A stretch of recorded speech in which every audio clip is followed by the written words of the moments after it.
Bom dia, boa tarde, boa noite. Nesse trabalho eu vou apresentar o tema Redes Mesh, abordando a sua arquitetura, funcionamento, padrões, planejamento e segurança. Meu nome é João Vitor Guimarães Ormonde e na disciplina de redes de comunicações eu vim falar num trabalho onde o professor Haroldo Zatar quis uma apresentação técnica com foco nos pontos essenciais sobre redes mesh.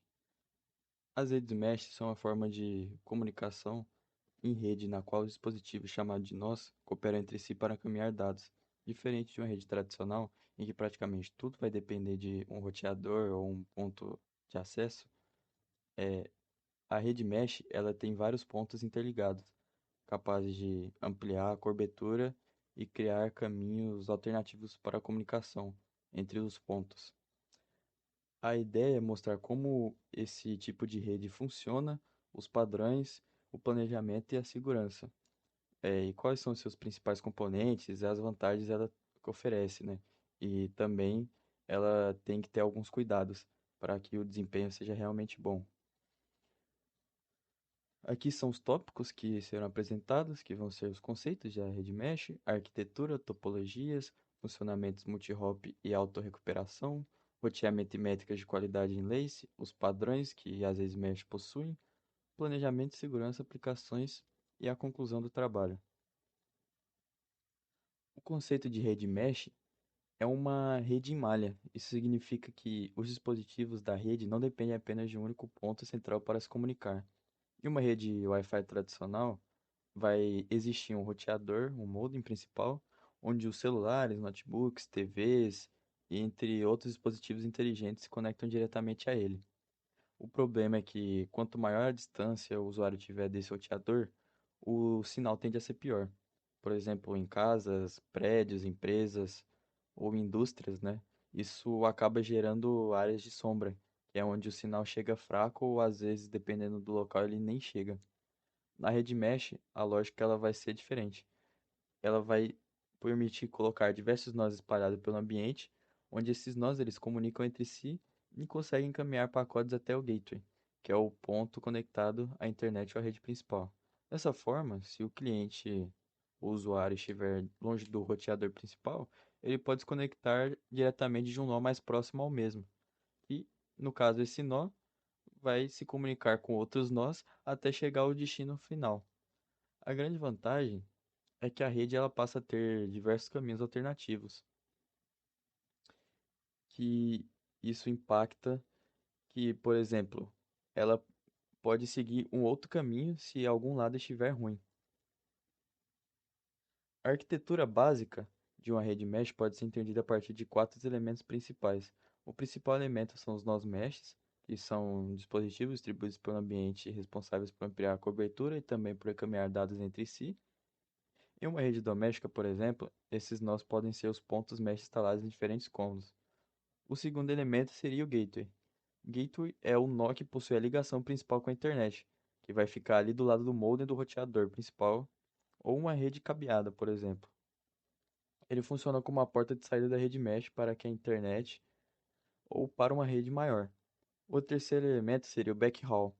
O backhaul é um enlace de comunicação entre os próprios nós mesh. Ele pode ser sem fio, cabeado ou até dedicado. Esse é um ponto muito importante, porque a qualidade do backhaul vai influenciar diretamente no desempenho da rede. Ou seja, se ele for muito fraco, a rede vai ter até o sinal forte, mas a velocidade dela vai ser pequena. E por último, nós temos o front haul, que é a comunicação entre os clientes finais e o nó de acesso mais próximo. Por exemplo, ele vai ser a conexão entre um celular e o ponto mesh mais próximo. Ou seja, o cliente ele vai se conectar ao nó pelo front haul, onde os nós vão conversar pelo backhaul e no final o gateway vai fazer a ligação do cliente com a internet ou com a rede principal. Aqui vamos falar da topologia em redes mesh. As redes mesh elas são organizadas em diferentes topologias. As três mais comuns são a mesh parcial, mesh completa e a mesh híbrida, certo? Na mesh parcial, nem todos os nós estão ligados diretamente entre si. Apenas alguns nós possuem enlaces diretos. Essa é a forma mais comum na prática, porque acaba reduzindo o custo, a complexidade e a interferência de sinal. Em muitos ambientes, não é necessário que todos os pontos conversem diretamente entre si. Na mesh completa, todos os nós se conectam diretamente a todos os outros. Ou seja, essa topologia ela oferece diversos caminhos possíveis. Porém, para instalar a mesma, aumenta a complexidade, o custo e a quantidade de enlaces que precisam ser gerenciados. Na mesh híbrida, a rede combina diferentes formas de conexão. Ou seja, pode existir uma parte cabeada, uma parte sem fio, que tenha um controle centralizado, e áreas com vários pontos de acesso. Esse modelo é bastante comum em empresas, algumas universidades mais tecnológicas ou ambientes maiores. Na prática, a escolha da topologia vai depender do ambiente que vai ser trabalhado. No caso, isso impacta também os custos do orçamento e da interferência e da necessidade que aquela estrutura precisa. Vale destacar que quanto mais conexões, não significa necessariamente que o desempenho vai ser melhor, porque quanto mais enlaces geram, pode aumentar a redundância, mas também pode aumentar a interferência e dificuldade de gerenciar aquele sistema. O funcionamento em multi-hop é um dos conceitos mais importantes que a rede mesh oferece. Ele funciona como uma comunicação por múltiplos saltos. Em uma rede tradicional, o cliente geralmente tenta falar diretamente com o roteador, ou com o roteador. Já na rede mesh, o pacote pode sair de um cliente, ele vai passar por um nó e depois por outro até chegar ao gateway no destino final. Cada passagem de um nó para o outro é chamada de salto, por isso dizemos que a comunicação é multi-hop. E esse funcionamento, ele geralmente serve para cobrir áreas maiores. Por exemplo, se o usuário estiver muito longe do gateway, ele não precisa conectar diretamente a ele. Basta ele entrar no nó mais próximo ao mesmo. E esse nó vai continuar encaminhando os dados pelo restante da malha. Outra característica importante dos gateways é a autorrecuperação. Se um enlace falhar, ficar instável ou sofrer muita interferência, a rede pode procurar outro caminho disponível. Porém, existe um cuidado importante. Cada salto sem fio pode consumir tempo de transmissão, aumentar a latência e reduzir, no caso, a vazão do sinal. Por isso, uma rede mesh mal planejada, ela pode ter um sinal forte, mas a velocidade, pode ser considerado baixa. Então, o melhor caminho nem sempre é aquele com menos saltos. O ideal é que a rede considere a qualidade real dos enlaces, a interferência, a taxa de transmissão e a estabilidade dos nós, para ter um caminho mais limpo. O roteamento e métricas é a parte responsável por escolher os dados que vão seguir dentro da rede mesh. Existem diferentes tipos de protocolo de roteamento. Dentre eles temos o roteamento reativo, e nesse caso a rede procura uma rota somente quando existe necessidade de comunicação.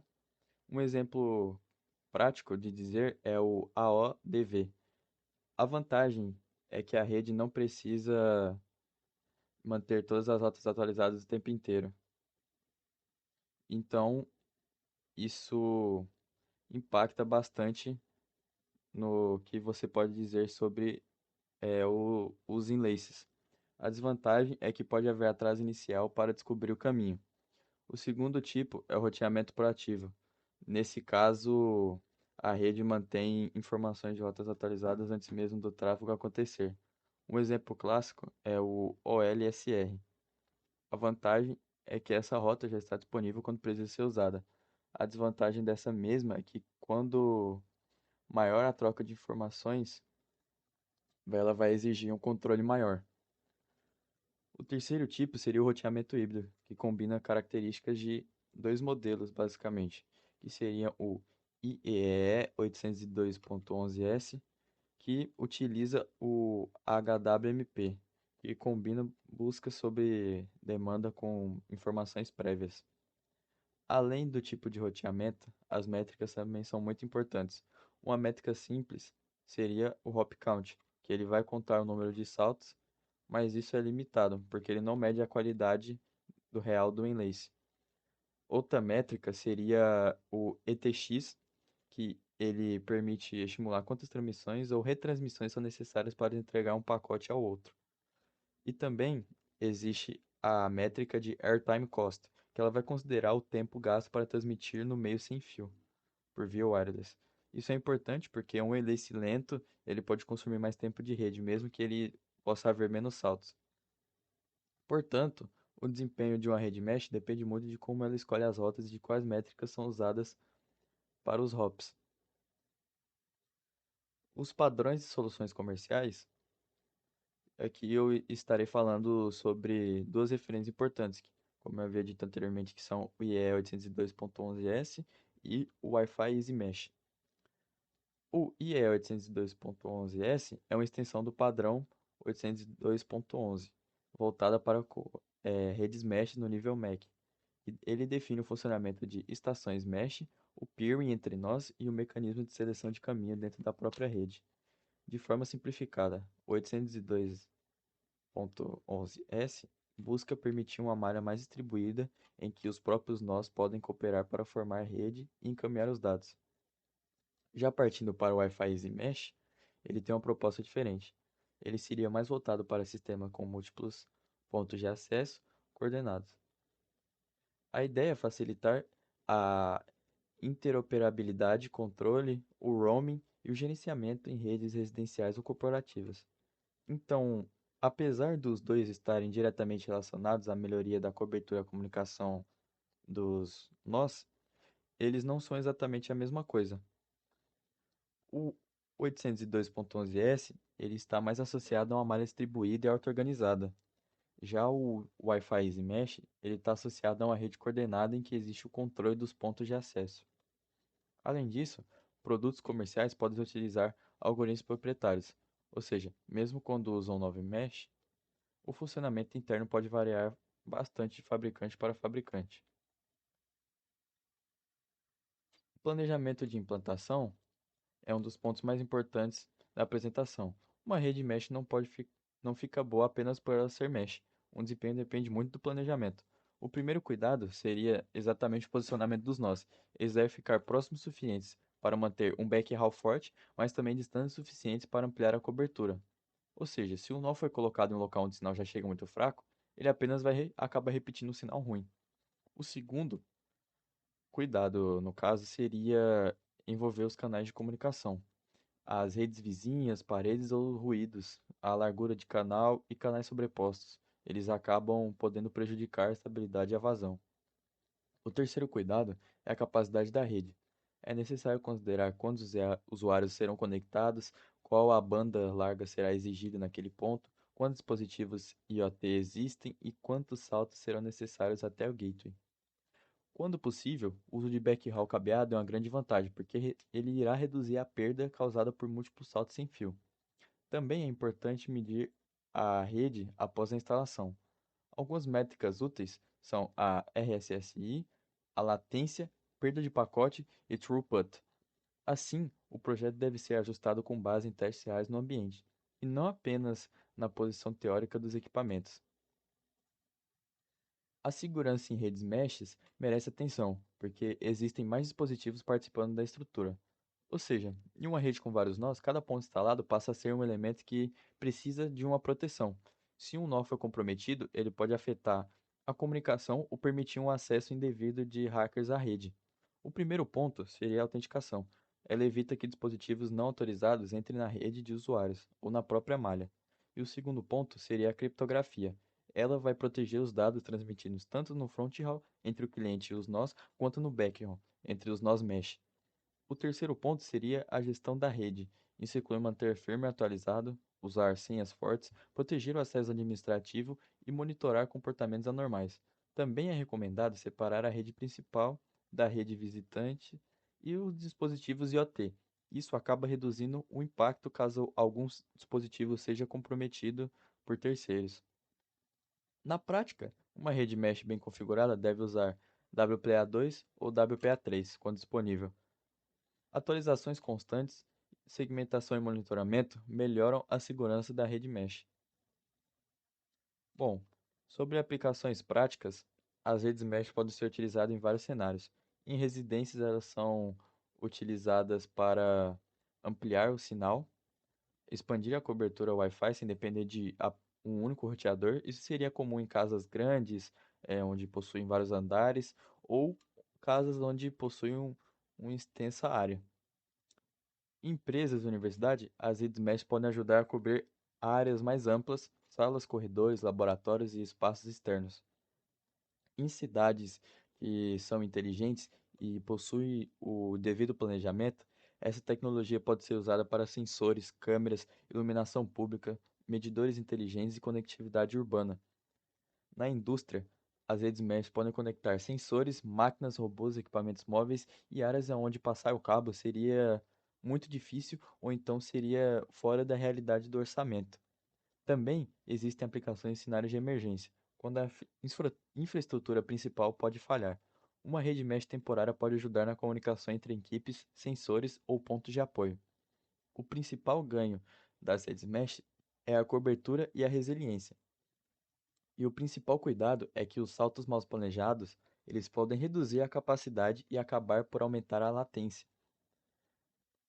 Bom, concluindo, as redes mesh são uma solução eficiente para ampliar a cobertura e melhorar a resiliência das redes sem fio.